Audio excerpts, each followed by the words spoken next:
Hello everyone, welcome back to my channel kids education. तो आज मैं आप लोगों के साथ शेयर कर रही हूँ ये चैप्टर जिसका नाम है Nikola Tesla the forgotten inventor. ये एनरिचिंग इंग्लिश क्लास 5 की बुक का चैप्टर है।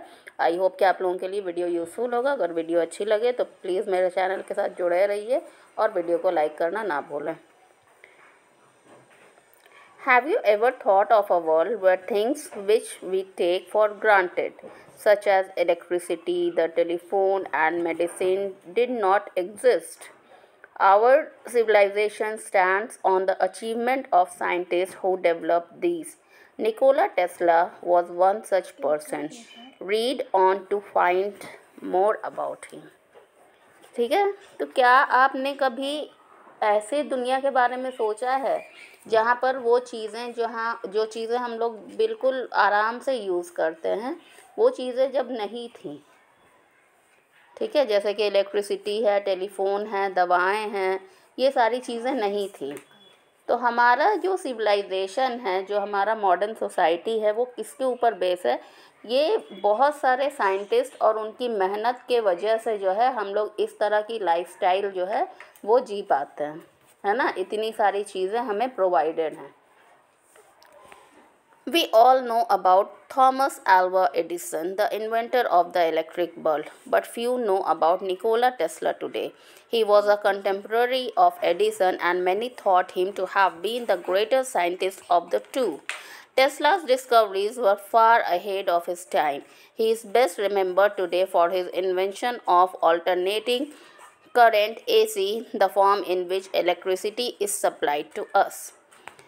हम लोग सब थॉमस अल्वा एडिसन के बारे में जानते हैं जिन्होंने इलेक्ट्रिक बल्ब को इन्वेंट किया था, लेकिन कुछ ही लोग हैं जो कि निकोला टेस्ला के बारे में जानते हैं, जो कि एडिसन के टाइम में ही थे, उन्हीं के दौर के वो भी साइंटिस्ट थे। और बहुत सारे लोग ऐसा मानते हैं कि निकोला टेस्ला जो है वो एडिसन से भी काफ़ी आगे थे, काफ़ी बड़े साइंटिस्ट थे, और इनकी जो डिस्कवरीज थी वो इनके टाइम से भी बहुत ज़्यादा आगे थी। ठीक है, और अभी जो है उनको किस लिए याद किया जाता है? एसी करंट के वजह से उनको याद किया जाता है, जिस फॉर्म में अभी हमारे घरों में इलेक्ट्रिसिटी जो है सप्लाई होती है। Tesla was born on 10 July 1856 in Croatia, Europe, the fourth child of Milutin Tesla, a priest, and Juka Tesla. He grew up to be a child of light. His mother has foreseen him to be. The story goes that a lightning storm was raging outside the day he was born. The midwife had said he will be a child of storm, but Tesla's mother had replied, no, he will be a child of the light. Though unthought, Juka herself invented household appliances, and Tesla may have inherited his talent for mathematics from her. Tesla कब born हुए थे? 10 July 1856 में, जो कि Croatia, Europe में। ठीक है, और ये चौथे बच्चे थे किसके? मिल्यूटिन टेस्ला, इनके फादर जो कि एक प्रीस्ट थे, और जूका टेस्ला इनकी मदर का नाम है। और इनको कहा जाता था चाइल्ड ऑफ लाइट। क्यों ऐसा कहा जाता था? क्योंकि जिस दिन ये पैदा हुए उस दिन काफ़ी बड़ी सी आंधी, बहुत बड़ा तूफ़ान जो है आया हुआ था। तो जो मिडवाइफ थी तो उसने इनकी मदर को कहा कि ये बच्चा जो है तूफ़ान का बच्चा, ठीक है, चाइल्ड ऑफ द स्टॉर्म। तो इनकी माँ ने क्या जवाब दिया कि नहीं, ये किसका बच्चा होगा? He will be child of light, ये रोशनी का बच्चा होगा, क्योंकि ऑब्वियसली स्टॉर्म है तो बहुत ज़्यादा बिजली भी कड़कती है ना। जूका जो है वो बहुत ज़्यादा इनकी जो मदर है वो बहुत ही ज़्यादा पहले से टैलेंटेड थी। उन्होंने बहुत सारे हाउस होल्ड अप्लाइंसेस जो है वो इन्वेंट किया था, और टेस्ला के अंदर ये टैलेंट जो है वो उन्हीं के तरफ से आया था। From his early years, it was clear that Tesla was different from the rest. He was so smart that his teacher thought he was teaching on the sly. After completing his school education in 1875, he went to study engineering at the Austrian Polytechnic, where he worked from 3 a.m. to 11 p.m. all the week. His teacher once wrote to his parents, saying that he might die of overwork. In his day-to-day life, Tesla followed a strict routine. Though he scored the highest in the first year of college, he developed a gambling habit. He not only lost his scholarship to it, but his allowance as well. He could not graduate from the university. अब क्या हुआ कि शुरू से ही ये समझ में आने लगा कि टेस्ला जो है बहुत ही ज़्यादा स्मार्ट है और बाकियों से अलग है। ठीक है, कभी कभी ये इतने ज़्यादा स्मार्ट थे कि कभी कभी इनकी टीचर को लगता था कि ये क्या कर रहे हैं, चीटिंग कर रहे हैं। और स्कूल जब क्लियर करने के बाद 1875 में ये कहाँ चले गए, ऑस्ट्रियन पॉलीटेक्निक कॉलेज में पढ़ने के लिए, जहाँ पर वो सुबह के 3 बजे से लेकर मतलब रात के 3 बजे से लेकर रात के 11 बजे तक काम करते थे। और एक दफ़ा इनके टीचर्स ने इनके पेरेंट्स को ख़त लिखा कि अगर वो इतना काम करेगा तो वो क्या हो जाएगा, मर जाएगा। और काफ़ी अच्छा स्कोर भी किया फर्स्ट ईयर और सेकंड ईयर में, लेकिन उसके बाद इनको गलत आदत लग गई, गलत लत लग गई, किसकी, गैम्बलिंग की, जुआ खेलने की, जिसके वजह से इनकी स्कॉलरशिप भी चली गई और जो पेरेंट्स के तरफ से जो अलावेंस आता था, जो इनके लिए खर्च आता था, जो पॉकेट मनी आता था, वो भी ख़त्म हो गया। और इस वजह से ये वहाँ यूनिवर्सिटी से ग्रेजुएट नहीं कर पाए, मतलब ग्रेजुएट नहीं हो पाए।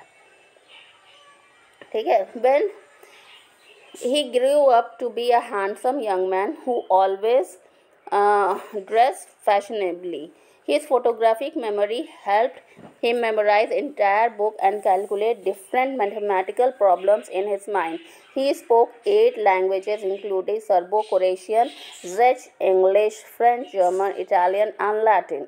और ये काफ़ी ज़्यादा हैंडसम हुए जब ये बड़े हो गए और बहुत ही ज़्यादा अच्छे से फैशनेबली ड्रेसअप रहते थे।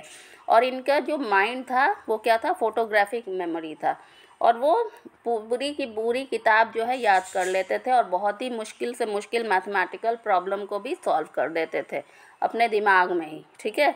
और इस वजह से इनको बहुत सारी लैंग्वेजेस भी आती थी, जैसे कि Serbo Croatian, Czech, English, French, German, Italian, Latin, इस तरह से। He studied electricity and dreamed of designing new method of supplying electricity to the cities and homes. और ये उसके बाद इलेक्ट्रिसिटी को पढ़ने लगे और सपना इनका क्या था कि एक नया मेथड बनाए जिससे घरों में इलेक्ट्रिसिटी जो है सप्लाई हो सके। After finishing his study, Tesla worked as an electrical engineer in a telephone company for a time. At the age of 28, he left for the United States to work for Thomas Edison Company. Edison hired him to improve many of his machines he had invented. However, the arrangement did not work out and Tesla left the company. He developed the idea of alternating current. Unlike direct current DC, which Edison has invented, alternating current made it possible to transfer huge amount of energy over large area. He was now working against his former mentor and their differences came to be known as the War of Currents. क्या हुआ कि अपनी पढ़ाई complete करने के बाद Tesla जो है एक टेलीफोन कंपनी में इलेक्ट्रिकल इंजीनियर की तरह कुछ दिन काम किया और 28 साल की एज में वो कहाँ चले गए, यूनाइटेड स्टेट चले गए और वहाँ थॉमस एडिसन की कंपनी से जुड़ गए। थॉमस ने इनको हायर किया था ताकि जो भी मशीनें वो इन्वेंट किए हैं उसको और ज़्यादा वो इम्प्रूव कर सकें। ठीक है, लेकिन ये दोनों में हम ज़्यादा बनी नहीं और कुछ दिन बाद जो है टेस्ला ने उन एडिसन की कंपनी को छोड़ दिया और नया जो है आइडिया निकाला ऑल्टरनेटिंग करंट एसी का, जो कि किसके अपोजिट था, डीसी करंट, जो कि एडिसन ने इन्वेंट किया था। ठीक है, अब जो है ये अपने मेंटर मतलब कि एडिसन के अगेंस्ट में काम करने लगे और इन दोनों के बीच में जो ये अनबन हो रही थी उसको वॉर ऑफ करंट्स के नाम से याद किया जाता। Tesla worked with a do not disturb board outside his workspace, but he would call his friends at any hours of the day to share a groundbreaking solution to a problem. With many inventions to his name, he has as many as 112 patents in USA. He also made a huge contribution to wireless technology and X-ray. A lot of his work, which was not taken seriously in his time, is used today in the field of robotics and remote control technology. Tesla का जो workshop था जहाँ वो काम करते थे उसके बाहर हमेशा डू नॉट डिस्टर्ब का बोर्ड लगा रहता था, लेकिन कभी भी वो अपने दोस्तों को बुला लेते थे और उनके साथ जो भी ये काम करते थे उसको शेयर करते थे। बहुत सारी चीज़ें इन्होंने इन्वेंट की। ऐसा माना जाता है कि 112 पेटेंट जो है, मतलब 112 तरह की चीज़ें जो हैं ये इन्वेंट किए थे, खोज किए थे और बहुत ज़्यादा कंट्रीब्यूशन किए थे किसमें, वायरलेस टेक्नोलॉजी और एक्सरे में। ठीक है, वो सारी चीज़ें उस टाइम में इतनी ज़्यादा इम्पोर्टेंट नहीं थी, उसको कोई भी इम्पोर्टेंट नहीं समझता था, लेकिन आज जो है वो चीज़ें जो है बहुत ही ज़्यादा इम्पोर्टेंट मानी जाती हैं। Okay, in 1891, Tesla gifted the world the Tesla coil, believing that the earth itself can generate electricity. He used two coils to create spark. This resulted huge spellbinding lightning bolts. Tesla discovered that he could send and receive powerful radio signals through the coils. He planned to send a signal 50 miles away, but disaster struck when his laboratory, along with his work, burned down. A few years later, Italian inventor Guglielmo Marconi, who was also working on radio wave, used Tesla's device to transmit signal across the English Channel and instead got a patent for inventing the radio. In spite of the setback, Tesla declared, I don't care that they stole my idea, I care that they don't have their own." इसके बाद 1891 में Tesla ने world को क्या gift किया, Tesla coil. और ये क्या था कि वो ये समझते थे कि अर्थ जो है खुद की इलेक्ट्रिसिटी जो है वो क्रिएट कर सकती है। ठीक, और उन्होंने 2 कॉइल बनाए बड़े से, और जिसमें बहुत ज़्यादा, यहाँ पर देख सकते हैं आप पिक्चर में, जिससे बहुत ही ज़्यादा जो है स्पार्क निकलता रहता था। और उन्होंने ये भी डिस्कवर किया था कि वो रेडियो सिग्नल को जो है इस कॉइल के ज़रिए दूर दूर तक भेज सकते हैं, 50 माइल्स दूर तक भेज सकते हैं। लेकिन क्या डिज़ास्टर हुआ कि इनकी जो लैब था, इनका जो लेबोरेटरी था, वो पूरा जल गया। ठीक, और कुछ साल बाद इटालियन जो इन्वेंटर था मार्कोनी, उन्होंने इन्हीं की चीज़ को, इन्हीं की डिवाइस को यूज़ करके क्या काम करना शुरू किया, रेडियो वेव्स में, और रेडियो को इन्वेंट किया। ठीक, टेस्ला ने ये देखकर क्या कहा कि मुझे इस बात से कोई फ़र्क नहीं पड़ता कि उसने मेरा आइडिया जो है वो चुरा लिया है। मैं ये सोचता हूँ कि उसके पास अपना कोई आइडिया था ही नहीं, तो उसके पास कुछ था ही नहीं, तो उसने मेरा आइडिया ले लिया। Years later he designed the first ever hydroelectric plant that generated power from Niagara Falls and lit up New York City. कुछ सालों बाद इन्होंने पहला हाइड्रो इलेक्ट्रिक प्लांट जो है बनाया, डिज़ाइन किया, जो कि पावर जनरेट करता था नायग्रा फॉल से और न्यूयॉर्क सिटी में इलेक्ट्रिसिटी पहुंचती थी। It was a historic moment. Tesla planned to build a giant tower in New York which could send wireless signals and would be more powerful than Marconi's invention. Though he found people to pay large sums to set it up, the plan not work. Those who had given him money left the project. This was the beginning of Tesla's slide into poverty. He could continue developing a new invention, but it never matched the fame and wealth his earlier work had brought him. Eventually, he went bankrupt and managed with indirect help from his earlier investors. अब जो है Tesla एक बहुत ही बड़ा tower बनाना चाहते थे New York में, जिससे वायरलेस सिग्नल जो है भेजा जा सके, जो कि मार्कोनी के इन्वेंशन से भी बड़ा होगा। और इसके लिए बहुत ज़्यादा पैसा चाहिए था कुछ लोगों को, सेट भी किया पैसा देने के लिए, लेकिन बाद में वो लोग इस प्रोजेक्ट से पीछे हट गए। और इस तरह से जो है अब टेस्ला की लाइफ जो है क्या होने लगी, पॉवर्टी की तरफ, मतलब गरीबी की तरफ जाने लगी। और इतना ज़्यादा और भी सारी कुछ डिस्कवरीज पर काम कर रहे थे, लेकिन कोई भी चीज़ सही साबित नहीं हुई और ये बिल्कुल ही कंगाल हो गए। ठीक है। Though Tesla never married, he dreamed of a world where women would one day hold equal rights and job as men. But many people thought him to be eccentric because of his fear of dirt and jump and the number of 3. ठीक है। Tesla ने कभी शादी नहीं की थी, लेकिन वो ऐसी दुनिया का सपना देखते थे जहां मर्द और औरत हमेशा इक्वल रहेंगे और इक्वली काम करेंगे। ठीक है। और कुछ लोग उनको सनकी भी कहते थे, क्योंकि उनको धूल से और जंप से बहुत ज़्यादा डर लगता था और नंबर 3 से भी डरते थे।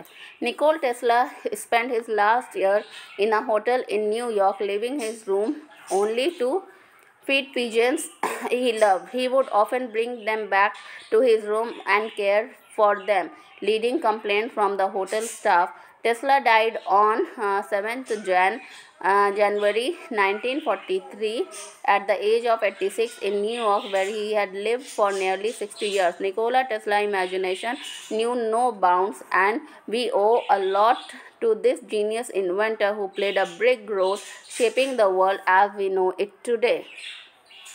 टेस्ला ने अपने लास्ट ईयर जो है ज़िंदगी की कुछ आखिरी साल जो है न्यूयॉर्क के एक होटल में गुजारा। वहाँ पर वो सिर्फ उस टाइम में निकलते थे जब उनको अपने पिजन्स को खाना खिलाना होता था। कभी कभी वो पिजन्स को लेकर भी आते थे अपने साथ, अपने रूम में उनकी देखभाल करते थे, और जिससे होटल वालों को काफ़ी कंप्लेन भी होती थी। टेस्ला कब मरे थे वो? 7 जनवरी 1943 में। एज कितनी थी? 86। न्यूयॉर्क में ही, जहाँ उन्होंने अपनी लाइफ के 60 साल गुजारे। उनका जो इमेजिनेशन था उसकी कोई सीमा नहीं थी। ठीक। और हम लोग को बहुत ही ज़्यादा हम लोग थैंकफुल हैं इस ग्रेट इन्वेंटर का, जो इसने एक बहुत ही बड़ा रोल प्ले किया उस दुनिया के लिए, उस दुनिया को क्रिएट करने के लिए जिस दुनिया में हम अभी जी रहे हैं। ओके। तो ये था मेरा आज का वीडियो। आई होप कि आप लोगों को ये वीडियो अच्छा लगा होगा। अगर वीडियो अच्छी लगी हो तो प्लीज़ लाइक ज़रूर करिएगा। Thank you so much.